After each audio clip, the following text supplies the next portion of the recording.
Балалар аңа иҗат өчен илһам бирә. Түбән Кама тәрбиячесе гадәти булмаган курчаклар тегә. Уенчыкларны Гөлкәй Вилданова дәрес барышында куллана. Һәрберсенең үз йөзе бар, образына карап кием салымында сайлый. Аларга карасаң, геройлар әйтерсең лә тере җаннар. Моның шулай икәненә безнең иҗат төркеме дә инанды. Балалар, карагыз әле, бүгін бізге нинди матур курчак кунакка килгән.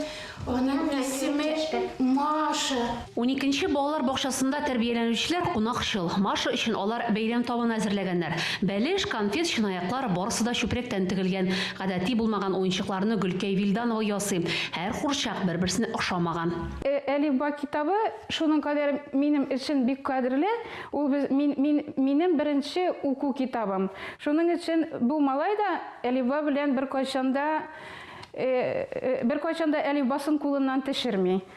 Әлеге коллекцияны кул остасы балачак хатирәләре дип атаган. Монда авыл тормышы чагыла. Мич янында җылынып утыручы малай, оек баш бәйләүче апа. Соңгысы үз әбисе икән. Гөлкәй Вилданова сөйләвенчә, тегү сәләте нәкъ аннан күчкән. Күзләре начар күрүгә карамастан, куллары бер дә буш тормаган.